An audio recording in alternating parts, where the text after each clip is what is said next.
Hello friends, I'm Chevee. Welcome to my shed. How was your day today? I hope you're doing well.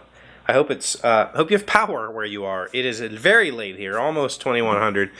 Power just came back on, so I'm going to attempt to record this. Hopefully it doesn't shut off in the middle of this, but yeah. So I didn't get to go check the P.O. box today. If you sent me anything, I'm sorry. We'll do that next week. But I had an important reason. I had a wedding to go to, and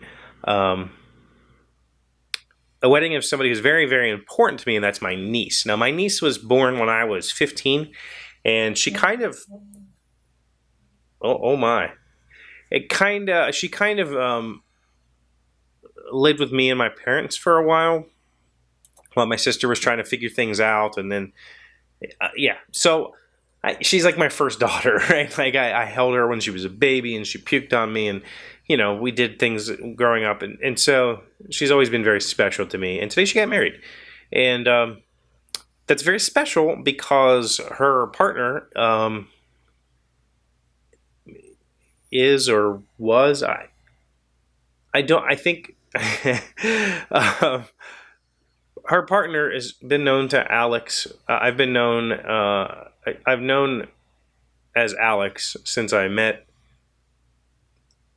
him, I guess. I'm under the impression that she is now a he, or is going to be, or something. I'm not quite sure, but she now identifies as a male, and so my niece found the love of her life years ago, and they've been together for a very long time, and now they're officially married. So it's really special. It was a really interesting ceremony. I feel kind of bad because, like, I went through this effort to try to find a card that didn't have a male in it, like a wedding card that's just like, I hope you guys live happily ever after, you know? But it was really hard because they all like his and her, and you know, when he's the light of your life, and I didn't know specifically that we were like so then the wedding ceremony, like, Alex was being referred to as him, and so it was really. Now I feel bad because I kind of wrote this thing in the card about that whole, and I didn't know. But they understand me. They get me. They lived here for a little while a few years ago. We let them live here. They lived here for about 6 months or so while they were trying to find a place to stay. And yeah, so we know each other pretty well. But it was a good ceremony. It was good. It was one of those, like, it was supposed to be an outdoor wedding, but, so the power is out because we had this huge storm come through, like, right at about 5:30, which was when the wedding was supposed to be at 6, and it was outdoors. So at, like, right around 5:15, they called it and said, let's move this thing to a different place. And so, like, they had everything set up. They had to tear all this stuff down and rush it over to the new place, indoor place. We had to get everything set up. So it was hectic, but it ended up being really nice, and a lot of people showed up, and we had great ceremony and good food and all that stuff. So it was a good time. Yeah. But there are some community things that I want to point out, and I'll probably get to some of your questions here shortly. But first of all, I want you to go check this out. This is a video by a longtime friend of the show, Levi, who has launched his channel, Garage Movie Reviews. And Levi has a really excellent idea, and that I shouldn't say an idea. I mean, movie reviews aren't necessarily, but he has a really interesting format. He's a great speaker, and I think he put this episode together like super well. And hopefully he continues to do more and more and more, because I really think it's special. And so go check him out. Subscribe to his channel if you haven't, and check back with him. You know, we're this tight little community of like YouTubers that are supporting each other. So go check that out. I'm really excited for him. I hope it becomes something bigger than he expected. I think we all hope for that, right? But I really do hope that that he finds something in this that he didn't expect. Right? Like when I started this, I didn't expect to find comfort in it.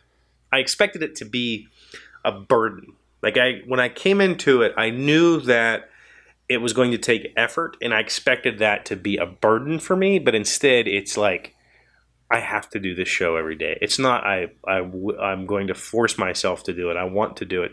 I have to do it. Like it's really important to me. So hopefully he can find something,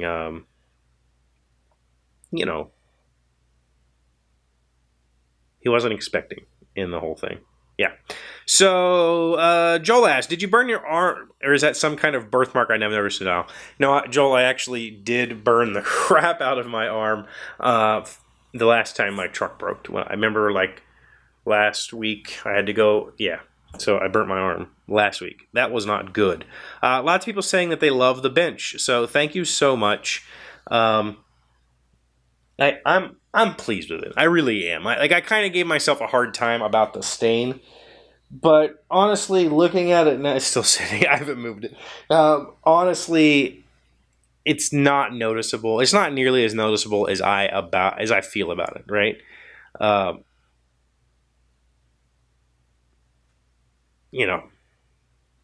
don't think the person that will end up having this will be disappointed. We'll put it that way. Brad Skaggs says, this was back about the game design when I was talking about getting excited about things. He said, I'm the exact same way when I get hyper-focused about something for a short time, and then I lose interest. And you know what? For the longest time, that really bothered me. I felt like I was broken because I would pick up these hobbies and I would get hyper-focused on them and I would do them, and then I would just and just never go back to it. And it really bothered me. It really bothered me. And I felt like I was broke. There was something wrong with me. Why can't I enjoy life like normal people? And I learned to embrace it. I learned to be excited about it. Oddly as that sounds, I learned to be excited about being excited.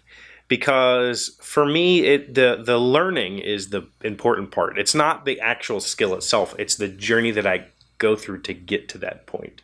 And I didn't really know how to articulate it. The reason that I called out your comment here, Brad, yesterday, this video went up by an amazing YouTuber who has a channel called, I don't know what his channel is called. It's linked. You'll click the link. Where he teaches himself something on camera, and he films the entire learning process and tells you how long it took him to learn it. It's called Learn Quick. And he did this amazing video yesterday. I think it was yesterday. If it was the last couple days, that completely articulated what you and I go through when we find passion in something. And just watch it. I think this has a good message for anybody who has that sort of mentality or that sort of personality that you get attached to something for a short period of time and then you lose all interest in it. It's actually not a bad thing. And I think that Mike does a great job of explaining that. So I wanted to call those things out. Didn't get to make it to the P.O. Box. Sorry. I'm going to hopefully get this edited and uploaded before the power goes out again. The storm has passed, so I hope there's nothing left. So hopefully this will happen.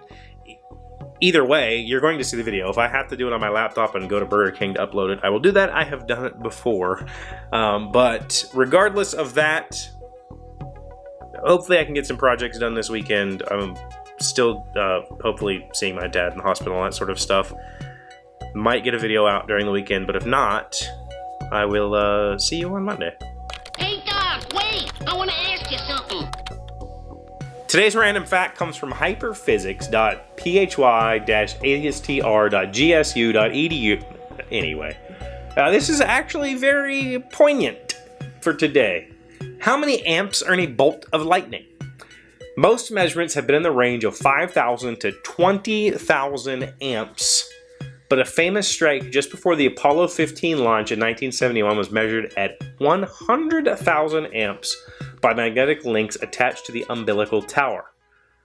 Currents over 200,000 amps have been reported.